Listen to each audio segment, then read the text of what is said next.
Friends, ఈయన తలకొరువు పెట్టబోతా ఉంటే ఆర్మ్యాన్ వచ్చి ఆపుతాడు.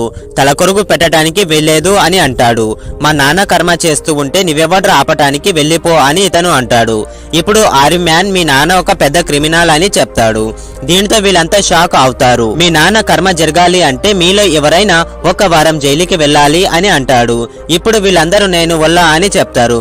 కానీ ఈమె మాత్రం నన్ను జైలుకి వెళ్తాను, అంతకన్నా ముందు ఈ కార్యక్రమం కానివ్వండి అని అంటుంది. ఇప్పుడు ఆర్మ్యాన్ అందరికి ఒక షాక్ ఇస్తాడు.